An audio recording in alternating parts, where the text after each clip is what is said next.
ఆంధ్రప్రదేశ్లో అతిసార వ్యాధి తీవ్ర స్థాయిలో విజృంభిస్తోంది.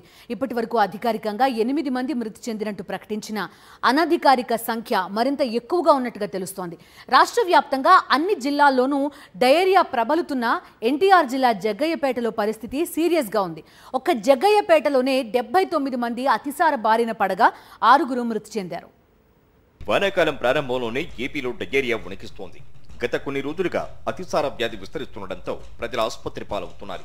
ఎన్టీఆర్, నంద్యాల, కాకినాడ జిల్లాల్లో ఇప్పటి వరకు 8 మంది డయేరియాతో మృతి చెందినట్లు అధికారికంగా ప్రకటించారు. వాస్తవానికి అంతకంటే ఎక్కువ మంది ఈ వ్యాధి బారిన పడి మృతి చెందినట్లు స్థానికులు చెబుతున్నారు. మాది బెండపూడి గ్రామం అండి, తొండంగి మండలం అండి. అదే అండి, వాటర్ పైప్ లైన్లు అవి కలిసిపోయి ట్యాంకుల్లో గట్ట అయ్యో కోతులు పడిపోయి ఉండడం, ఏ ఎలకలు పడిపోయి ఉండడం అలా జరగడం వల్ల వాటర్ డిఫరెంట్ వచ్చడం, వ్యాధులు, వాంతులు, విరోచనం జరుగుతున్నాయి. రాష్ట్ర వ్యాప్తంగా డయేరియా బాధితులు ఉన్న ఈ 3 జిల్లాల్లో వందల సంఖ్యలో బాధితులు ఉండటం కలకలం రేపుతోంది. ఒక ఎన్టీఆర్ జిల్లా జగ్గయ్యపేటలోనే డయేరియా కారణంగా 6 మృతి చెందారు.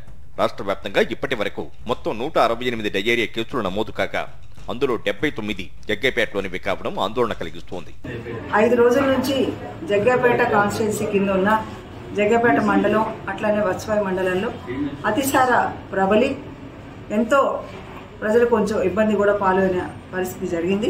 79 కేసెస్ మనం టోటల్గా మనకి 19వ తేదీ నుంచి రిజిస్టర్ అవ్వగా, అంటే మనం ఐడెంటిఫై చేసిన కేసెస్లో వాటిల్లో 67 కేసుల వరకు మనం సిహెచ్సిలో మనం వైద్యం చేయడం జరిగింది. చాలా మంది విజయవాడ, ఖమ్మం తదితర దూర ప్రాంతాలకు వెళ్లి చికిత్స తీసుకుంటూ ఉండడంతో అవి అధికారిక లెక్కల్లోకి రావడం లేదు. జగ్గయ్యపేటలో వాంతులు, విరోచనాలతో 6 మృతి చెందితే కేవలం 2 మాత్రమే చనిపోయినట్లు అధికారులు ప్రకటించారు. ఈ క్రమంలోనే జగ్గయ్యపేటను వైద్య ఆరోగ్య శాఖ మంత్రి సత్యకుమార్ సందర్శించారు.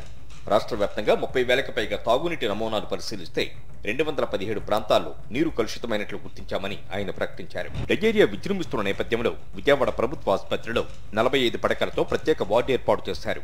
మరోవైపు గ్రామాల్లో శానిటేషన్ మెరుగు చేయడానికి 40 ప్రత్యేక బృందాలను ఏర్పాటు చేశారు.